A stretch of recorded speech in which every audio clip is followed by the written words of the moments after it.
Good morning friends, मेरा नाम है रजत कुमार और आज हम बात करने वाले हैं डेक्सामेथासोन के बारे में। तो स्वागत है आपका मेरे यूट्यूब चैनल पर। तो चलिए सबसे पहले हम लोग देखते हैं कि व्हाट इज डेक्सामेथासोन। तो अभी हम लोग जानेंगे कि ये डेक्सामेथासोन है क्या।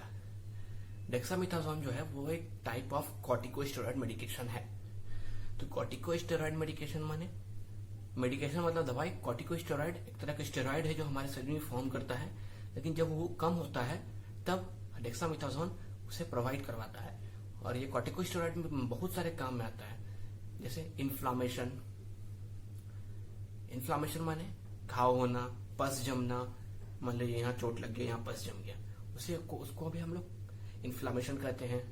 फिर जैसे स्किन डिजीज, किसी भी तरह का स्किन डिजीज हो सकता है, गैस्ट्रोइंटेस्टाइनल डिजीज, पेट खराब, पेट दर्द देना, और बहुत सारा ऐसा होता है जिसमें कॉर्टिकोस्टेरॉइड काम में आता है। तो चलिए अब हम लोग बात करेंगे डेक्सामेथासोन का structure, molecular formula, melting point और बहुत सारे चीजों के बारे में, मतलब इसकी जनरल प्रॉपर्टीज के बारे में।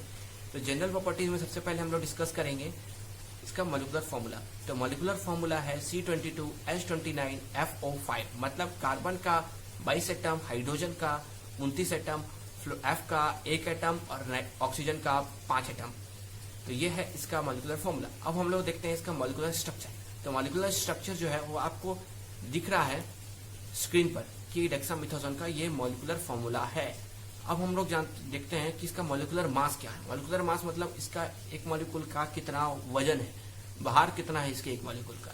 इसका मॉलिक्यूल का वजन है 392.464 ग्राम पर मोल, मतलब 392.464 ग्राम पर मोल। इसका एक मॉलिक्यूल का वजन इतना है। अब हम लोग बात करेंगे इसका elimination half life. Elimination half life क्या होता है? एलिमिनेशन हाफ लाइफ होता है कि हमारे शरीर में कितने देर में ये हम लोग अपना हाफ लाइफ कंप्लीट कर लेता है, मतलब ये डिग्रेड करता है। हमारे शरीर में ये डेक्सामेथासोन कितने देर में ये फुली डिग्रेड करता है। तो हमारे एक रिसर्च से पता चला गया है कि हमारे शरीर में डेक्सामेथासोन अबाउट 190 मिनट लेता है फुल्ली एलिमिनेट होने में, मतलब उसका हाफ लाइफ जाने में। ठीक, तो इसका मतलब क्या हुआ, 3.2 आवर्स लेता है ये अपना 190 मिनट्स कंप्लीट करता है ये अपना हाफ लाइफ कंप्लीट करने में।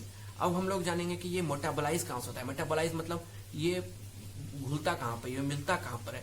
तो ये मतलब कि हमारे शरीर में जाकर के ये कहाँ पर जाकर के ये पिघलता है, घुलता है, सब पूरे सारे सेल्स में, बॉडीज, टिश्यूज, नर्वस सिस्टम, सारी जगह ये जाता कैसे है, ठीक है। तो सबसे ये वहां पे जाकर के मेटाबोलाइज होता है, उसी को कहते हैं हम लोग मेटाबोलाइज। तो ये मेटाबोलाइज होता कहाँ पर है? ये मेटाबोलाइज होता है आपका लीवर में जाकर के, ठीक है। डेक्सामेथासोन कहाँ मेटाबोलाइज होता है? लीवर में। अब हम लोग जानेंगे कि इसका मेल्टिंग पॉइंट कितना है।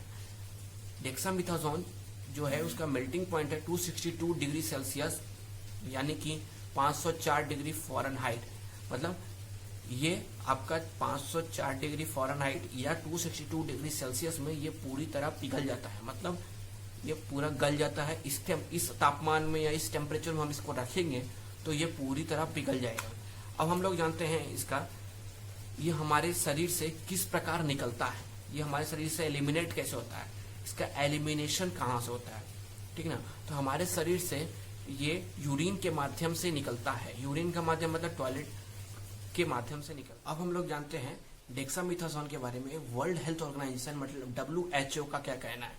WHO के हिसाब से यूके में जो एक रिसर्च हुआ पेशेंट्स के ऊपर, उसमें पता चला गया कि 1/3 ऑफ द पेशेंट जिन्हें डेक्सामेथासोन दिया गया, जो कि वेंटिलेशन में थे, वो रिकवर हो गए, और 1/5 ऑफ द पेशेंट जिनको डेक्सामेथासोन दिया गया और वो ऑक्सीजन सप्लाई में थे, वो रिकवर हो गए। मतलब कि रिकवरी काफी अच्छी है। और इसे हम लोग सिर्फ दिन में एक बार 10 दिन के लिए देते हैं, या तो दवाई के रूप में या फिर सुई के रूप में, मतलब या तो ओरली और इंट्रावेनस प्रिपरेशन के माध्यम से ही हम लोग इसे देते हैं। और ये सिर्फ एक, अगर इंट्रावेनस माध्यम से जाएगा तो सिर्फ एक आम में जाएगा, ठीक, ये सिर्फ एक आम में जाएगा 10 दिन के लिए। यही है वर्ल्ड हेल्थ ऑर्गेनाइजेशन का। अब हम लोग बात करेंगे मैकेनिज्म ऑफ एक्शन का डेक्सामेथासोन का, कि ये हमारे शरीर में कैसे रिएक्ट करता है कोरोना के अगेंस्ट, और इसका क्या क्या किस किस वे से ये रिएक्ट करता है हम लोग के शरीर में। तो एक सबसे क्रिटिकल कंडीशन का जो पेशेंट था, जो कि यूके में था, उसको क्या था, हेमाटोलॉजिकल कंडीशन। हेमाटोलॉजिकल कंडीशन क्या होता है, ऐसा कंडीशन जिसमें ब्लड या ब्लड फॉर्मिंग ऑर्गन, मतलब खून या खून बनाने वाले ऑर्गन में कोई किसी तरह का प्रॉब्लम हो तो उसे कहते हैं हेमाटोलॉजिकल कंडीशन, ठीक ना। वो उस तरह का कंडीशन था जिसको कहते हैं हेमोफैगोसाइटिक लिम्फोहिस्टियोसाइटिस। इस बीमारी का नाम है, ये मैं लिख देता हूँ। इस बीमारी से वो ग्रसित था, ठीक है। अब उसको ठीक कैसे किया जा सकता है, उस बीमारी को ठीक करने का तरीका था इम्यून को सप्रेस करके। इम्यून कैसे सप्रेस होगा, इम्यून को सप्रेस करना था, मतलब इम्यून क्या हो गया, हमारे शरीर में जो इम्यूनिटी पावर होता है, आजकल सुन ही रहे होंगे आप लोग हर जगह इम्यूनिटी, तो उसको दबा करके उस बीमारी को ठीक किया जा सकता था। तो क्या हुआ, जब कोरोना उसके शरीर में गया तो साथ में हम लोग उसको इम्यून भी दबा रहे हैं, तो इम्यून दब रहा है तो कोरोना इजिली हमारे शरीर में घूम पा रहा है। तो जो वायरस है जो हमारे शरीर में इजिली उसके शरीर में गया और इजिली रेप्लिकेट किया। रेप्लिकेट माने 1 से 2 बनाया, 2 से 4 बनाया, 4 से 8 बनाया, इस तरह से फैला और एग्रीवेट किया। एग्रीवेट करना माने अपने आप को ज्यादा खतरनाक बनाया। इस तरह से वो उसके शरीर में फैला। इसे आप हमको क्या समझ में आया कि हम अपना इम्यून तो बरकरार रखना ही पड़ेगा, ठीक है। अब हम लोग बात करते हैं कि वो शरीर से गया तो सही, लेकिन अब उसको हम लोग निकालेंगे कैसे, ठीक ना। तो हम ये तो आपका हो गया। कोरोना वायरस में 3 काइमोट्रिप्सिन लाइक प्रोटीनेज होता है, ठीक ना।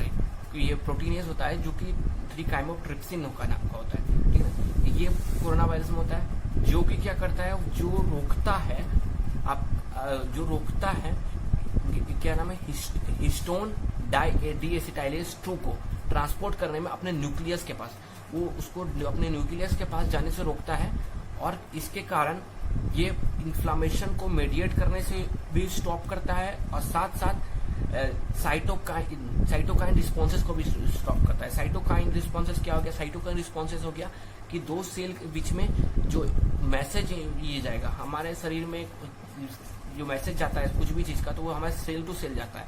2 सेल के बीच में जो मैसेज जाएगा उसी प्रोसेस को हम लोग कहते हैं साइटोकाइन रिस्पॉन्सेस। तो इसको भी रोकता है।